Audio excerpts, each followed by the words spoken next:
Bonjour et bienvenue sur Explore, le podcast d'Exploring Happy. Je suis Hélène Schmidt, votre hôte, qui va vous parler de connaissance de soi, de design humain, d'entrepreneuriat conscient, de développement professionnel et personnel et de spiritualité. Ce podcast correspond à ma vision de la vie, profond et sérieux tout en étant léger et joyeux, intègre, authentique, enthousiaste et passionné. Il est fait de partage d'expériences, d'enseignements, de conseils et d'opinions personnelles, qui dansent autour des différents sujets évoqués. Exploring Happy, c'est une approche qui vous propose une plongée dans la connaissance de soi, au service de votre développement professionnel et bien au-delà. Alors, installez-vous confortablement. Nous partons ensemble en exploration. Bonjour à toutes et tous, Hélène Schmidt d'Exploring Happy. C'est le retour du podcast Explore après quelques mois plus orientés contenu YouTube et contenu écrit sur LinkedIn. D'ailleurs, n'hésitez pas à me suivre sur LinkedIn. Hélène Schmidt, je partage de plus en plus de contenu sur cette plateforme avec laquelle je me suis réconciliée, si on peut dire cela ainsi. D'ailleurs, une version très synthétique de ce podcast sera sûrement postée à un moment ou à un autre sur LinkedIn.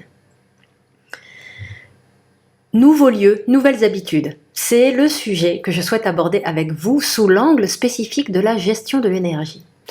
J'ai en effet vécu une relocalisation majeure, la première réellement en 18 ans depuis que je m'étais installée en Haute-Savoie en février 2006.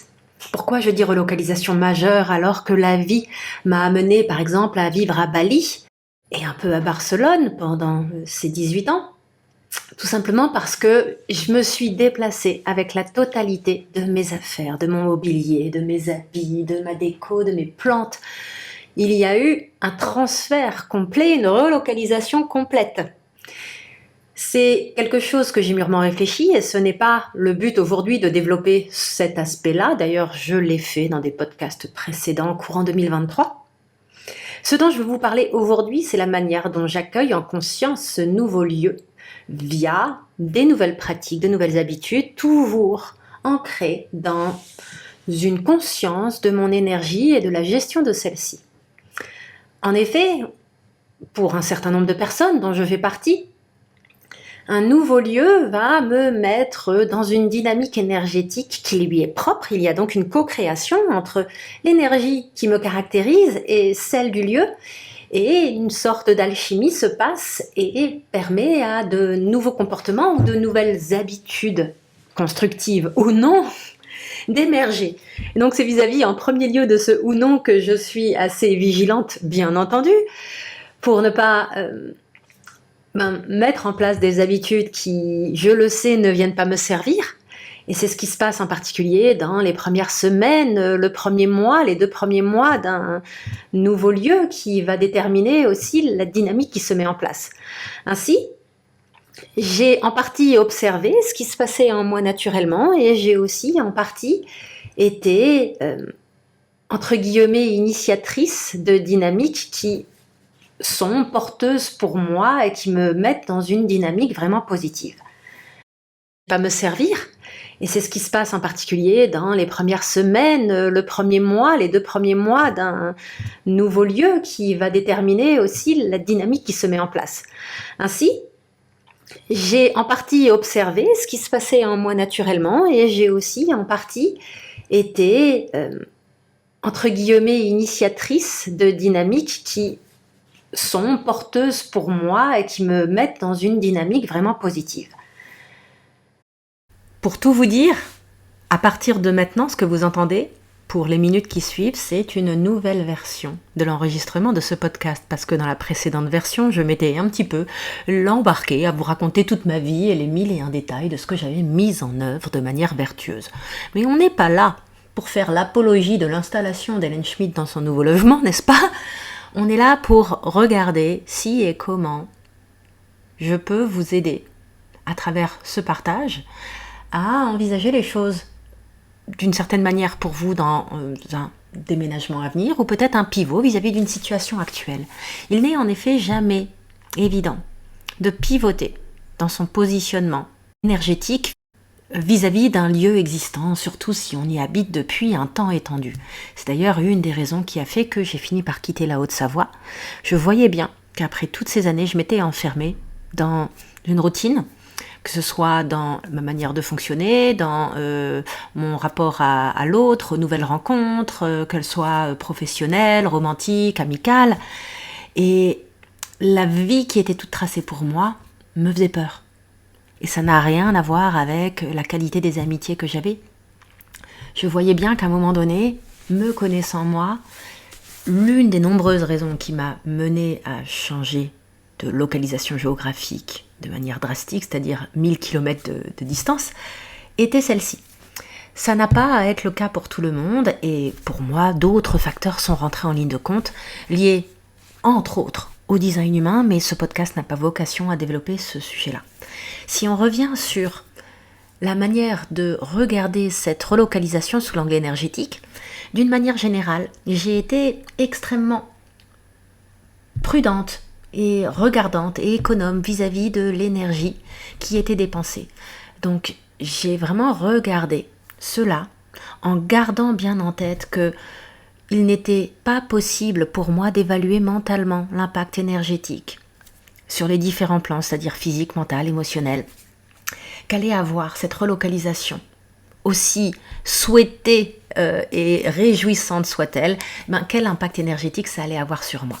Donc l'idée de base a été de fonctionner de manière économique ou, dirais-je plutôt, écologique envers moi-même, de regarder tous les endroits où je pouvais économiser de l'énergie et surtout diriger mon attention de manière intentionnelle. Bien sûr que j'ai eu une to-do list sans fin dans mon mental, bien sûr que même, et tout s'est passé d'une manière excessivement fluide. Bien, malgré ça, j'ai eu une charge mentale importante. Mon mental s'est vraiment occupé par moment à faire les scénarios de et si ça se passait mal, et si le déménageur ne m'amenait jamais mes meubles, et si. Des fois c'est parti dans des délires. Et donc ça c'est typiquement, vous voyez, de la gestion de l'énergie, de se dire le poids, les implications, les inquiétudes qui pourraient émerger, les différents types de fatigue que je vais avoir à gérer, vont faire que des fois, potentiellement, mon mental va dérailler. Et ça fait partie de la gestion globale.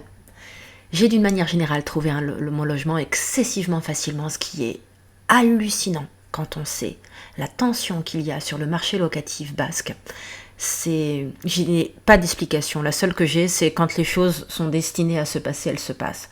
Ça ne veut pas dire que tous les gens qui galèrent à se loger, ça n'est pas destiné pour eux à se passer, mais je reste persuadée que à certains moments, dans certaines décisions majeures qu'on fait dans notre vie, il y a des étoiles qui s'alignent d'une manière ou d'une autre. En tout cas, c'est quelque part un peu la seule explication que je peux avoir vis-à-vis de l'aisance avec laquelle tout s'est passé pour moi, y compris la recherche de ce nouveau logement. Et la signature du bail et l'entrée dans les lieux, etc., etc., etc. Je ne vais pas développer ça ici, mais ça a été des marqueurs très positifs. Et malgré ça, j'ai continué à être vigilante. Et puis, j'ai aussi vraiment soigné l'entrée dans le lieu, puisque je travaille depuis chez moi. Et le fait que je me sente bien et soutenue par le lieu a été très prioritaire comme facteur pour moi. Donc, j'avais récupéré toutes mes plantes qui étaient dispersées chez des amis bienveillants qui me les avaient gardées pendant l'année nomade que j'ai passée avant de me réinstaller. Et j'ai fait en sorte qu'elles soient bien dans le lieu et qu'elles trouvent chacune leur place assez rapidement. Il a fallu aussi jouer à Tetris avec mes meubles parce que je perdais 15 mètres carrés entre ce logement-là et le précédent. Et en plus, je n'avais pas de cave, donc vous pouvez imaginer, j'ai une terrasse de 8 mètres carrés qui fait qu'un certain nombre de meubles a trouvé sa place à l'extérieur. Mais bon, j'ai également, petit aparté en termes énergétiques, fait faire ce qu'on appelle une géobiologie, donc un équilibrage énergétique de l'habitat sur mon logement, ce qui est un facteur déterminant pour moi comme pour mes plantes, je vous assure, c'est flagrant. J'ai fait en sorte que tout trouve sa place, déléguer tout ce que je pouvais déléguer, y compris l'électroménager que j'ai dû acheter neuf et fait livrer, et brancher, tout ça. Je n'ai pas été à l'économie là-dessus, que ce soit sur le fait de prendre des déménageurs, le fait d'acheter de l'électroménager neuf, de me le faire livrer et installer. Ces dépenses ont fait partie du calcul énergétique complet. Et puis, eh bien, nouveaux lieux, nouvelles habitudes, des pratiques sportives vertueuses se sont naturellement mises en place. C'est aussi pour maintenir une continuité que je suis venue dans un endroit vallonné, donc j'ai assez vite repris la randonnée, mis en place une pratique de yoga. J'avais également vécu déjà ici dans le passé, donc je suis retournée prendre mes cours de yoga avec une amie à moi. Et puis j'ai pu être le témoin de mise en place de tout un tas de choses vertueuses. Je me suis mis quasi systématiquement à lire le soir avant d'aller m'endormir. Je me couche beaucoup plus tôt que d'habitude et je lis. J'ai toujours adoré lire, mais j'ai eu des périodes de ma vie d'adulte où je lisais de manière compulsive et d'autres où je lisais plus du tout, quasiment plus pendant des mois. Et là, quelque chose s'est vraiment installé. Je lisais beaucoup à Bali sur ma tablette pendant que je déjeunais ou que je dînais, pendant des temps morts. Et en fait, j'ai gardé cette dynamique de lecture, mais surtout, il y a cette dynamique de lire au lit qui s'est installée et consolidée assez naturellement. Donc ça a été une des premières choses dont j'ai été naturellement témoin. Et malgré tout ça, malgré toute cette vigilance, malgré toute cette conscience, j'ai eu un contre-coup, une fois vraiment bien installée. Et une fois que j'avais un peu fait le tour des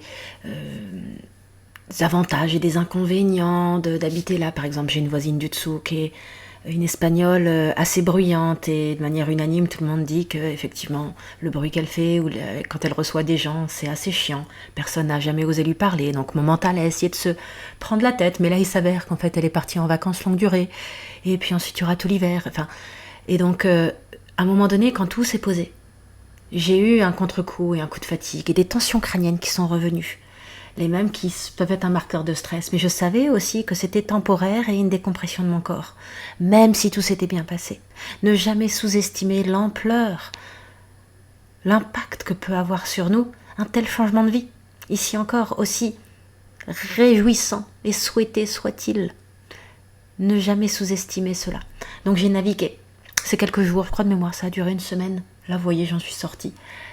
J'ai navigué ça en conscience. J'ai également été voir un acupuncteur pour faire vraiment un travail de fond au niveau de l'énergie. Parce que j'ai des séquelles de mon burn-out d'il y a 10 ans. Et donc ce genre d'épisode, même si c'est navigué avec énormément de précautions, ça va vraiment m'impacter de manière exacerbée par rapport à des gens qui n'ont pas fait un burn-out. Donc ça, c'est également quelque chose que j'ai en tête et que je garde vraiment dans mon champ de conscience. Il ne s'agit pas de se victimiser vis-à-vis d'un burn-out qui est déjà vieux de 10 ans. Il s'agit d'être consciente que, eh bien, on ne se remet jamais pleinement d'un épisode pareil. Et puis, au-delà de ça, c'est aussi pour ça que je fais enfin un travail de fond avec un thérapeute de médecine traditionnelle chinoise. C'est que j'ai utilisé régulièrement cette approche exceptionnelle qu'est la médecine traditionnelle chinoise. Mais je n'ai jamais fait vraiment un travail profond, de fond, avec cette approche sous l'angle de l'aspect énergétique, des séquelles énergétiques issues de mon burn-out. Et il s'avère qu'elles sont encore là. Et donc là, j'ai commencé un travail de fond. Et c'est une approche passionnante qui vient vraiment recouper beaucoup de choses que j'ai compris via le design humain, via d'autres choses. Mais je suis ravie de me faire ce cadeau-là. Donc ça aussi, ça a fait partie de la dynamique vertueuse, qu'elle soit surfée ou insufflée, que je vis dans ce nouveau lieu et dans ces premières semaines qui sont quelque part capitales, même s'il n'est jamais trop tard. Mais si on revient en fait à l'expérimentation liée à l'énergie, eh bien, je vais revenir sous l'aspect vie professionnelle et vous expliquer en fait ce qui se met en place de mon côté. Donc, ce podcast va à présent très bientôt revenir sur un partage que j'avais fait dans son enregistrement originel où je vais partager avec vous une expérimentation majeure qui s'impose à moi et qui va être mise en place, on va dire, je pense, d'ici à l'arrivée du printemps 2025. Mais au-delà de ça, eh bien, j'ai testé en fait la manière dont ce lieu me portait vis-à-vis de l'émergence de ma créativité, de la création de contenu spontané que j'ai fait pour mes différents réseaux sociaux, en particulier principalement ma chaîne YouTube, mais je vois aussi ici en faisant cet enregistrement avec vous que le podcast fait son grand retour après avoir été en berne, si on peut dire, depuis 6 bons mois. J'ai bien remarqué que les lieux sont porteurs de différents types de créativité. J'ai aussi vu que naturellement, et ça c'est un grand retour qui était absent depuis plusieurs années, je me mets à réécrire. Et puis, comme je le mentionnais en intro de ce podcast, j'ai également naturellement trouvé ma place sur LinkedIn, à ma grande surprise. Ça s'est initié au mois de juillet, très naturellement. J'ai été vraiment invitée à reconsidérer mes a priori à propos de LinkedIn dans le courant du printemps. Et puis les choses se sont mises en place extrêmement naturellement, et depuis que je suis ici, eh bien ça vient se consolider. Par contre, je ne force pas les choses, ça vient ou ça vient pas. C'est vraiment intéressant d'observer comment un nouveau lieu vient nous amener une nouvelle dynamique et porter un renouveau potentiel vis-à-vis de notre activité. Je suis en train de également finaliser une évolution complète de mon activité professionnelle qui, là, cette réflexion, je la mène depuis avril. Au moment où j'enregistre ce podcast, on est mi-octobre. Du moins, cette partie du podcast. Et je suis à présent absolument convaincue, ça va prendre encore quelques mois à se mettre en place, que mon activité va changer de nom, d'identité visuelle. Je vais revoir tout le branding, sûrement avec de l'aide d'une personne compétente restant à identifier. Mais voilà, je sais aussi que je suis portée par le lieu.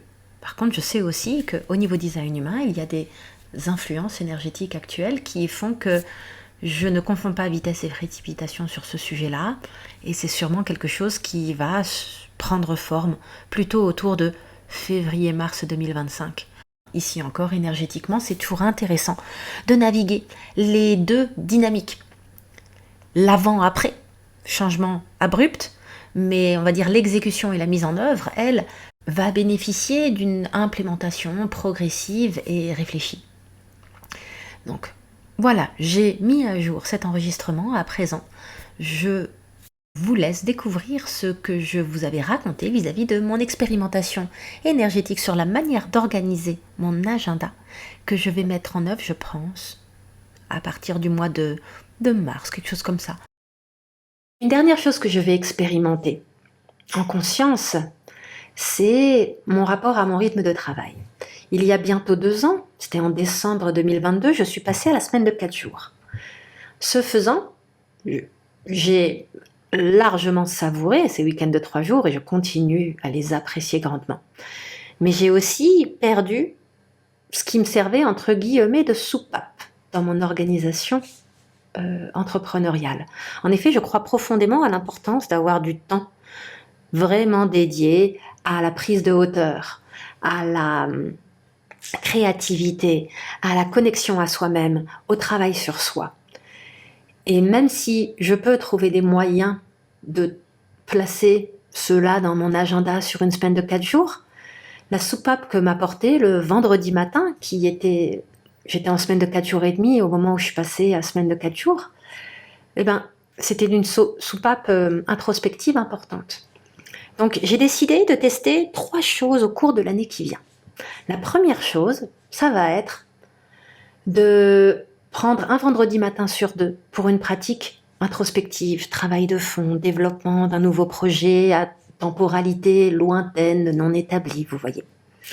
J'ai aussi décidé de me prendre une journée par mois pour être en mode inspiration complète, pour passer la journée à lire un livre que je veux lire, un livre de non-fiction, parce que lire de la fiction, ce n'est pas un problème du tout, c'est d'ailleurs un de mes grands plaisirs, pendant les repas ou le soir avant de m'endormir, ou à tout autre moment opportun. Non, il s'agit vraiment de nourrir, inspirer mon mental, ouvert aux 4 vents, ouvert aux inspirations, ouvert à la stimulation, et le laisser s'étoffer à partir de là, sans préjuger de quoi que ce soit. Il ne s'agit pas d'avoir une lecture qui est ciblée professionnelle. Ou du moins, ça n'a absolument pas à l'être. Par contre, c'est une lecture de développement personnel, développement intérieur, et ou sujet business, mais que je décorrèle d'un agenda immédiat, voire de tout agenda. Enfin, à un moment donné de 2025, je vais tester quelque chose. Je vais tester le mois de 3 semaines. Je m'explique. Je vais tester sur une durée de 3 mois. Je ne sais pas encore à quel moment courant 2025, mais sûrement à horizon, ça sera sûrement avril, mai, juin. Je vais tester le fait de travailler en termes de rendez-vous clients et de travail un peu plus opérationnel, entre guillemets, 3 semaines par mois. Et d'avoir 1 semaine par mois, rien au planning. Je ne parle pas de vacances. Les vacances, elles, vont avoir lieu indépendamment de tout cela. Je parle d'une semaine sans rendez-vous.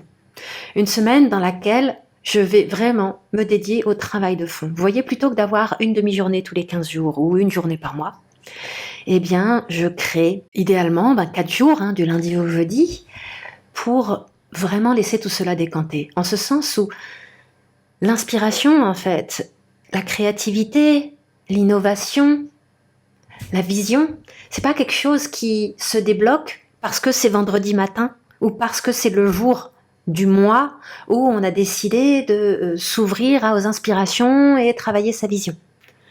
C'est quelque chose qui peut être à l'émergence capricieuse. Et cette émergence capricieuse doit être honorée. Puisqu'entre le moment où on ralentit et on crée l'espace et le moment où les choses émergent, il peut se passer 24, 48 heures, des fois 3 jours. Et je veux laisser la possibilité à ce temps long d'avoir l'espace de se déployer. Et je suis curieuse de voir ce que ça peut apporter à mon business de fonctionner comme cela. Bien entendu, c'est très facile à organiser en termes d'agenda, de rendez-vous, d'accompagnement individuel. Dans le cadre de programmes de groupe, fonctionner comme cela sur une durée de 3 mois, qui de mon point de vue est la durée indispensable pour vraiment avoir du recul sur la pertinence de cette approche, va nécessiter peut-être que les agendas de mes formations soient ajustés et ou que, par exemple, la formation au design humain, incarnation, ait quand même lieu. Et donc qu'il y ait une entorse d'1 heure et demie dans cette semaine-là, pendant laquelle je vais délivrer ma formation incarnation. Je ne sais pas encore comment cela va se déployer, mais croyez-moi, je me réjouis de cette expérimentation et surtout de partager ce que j'en retire, ce que j'en comprends avec vous. Parce que c'est ce que je préfère faire, partager avec vous les choses que je pense qui valent le coup de l'être. Voilà, sur ce, je vous laisse. C'était pour partager avec vous cette énergie de nouveaux lieux et cette dynamique consciente et intentionnelle que je mets en place sur un temps immédiat, l'installation, sur un temps moyen, les 2 mois qui viennent, et sur un temps plus long, ce qui va se construire au fur et à mesure de 2025. Je suis vraiment curieuse de vous lire vos réactions, vos questionnements, et de voir si ça vous donne envie, vous aussi, de faire des expérimentations et en quoi celles-ci pourraient constituer. Donc, n'hésitez pas à commenter ou à me contacter pour partager cela avec moi. Ce sera avec grand plaisir que je vous lirai. À bientôt!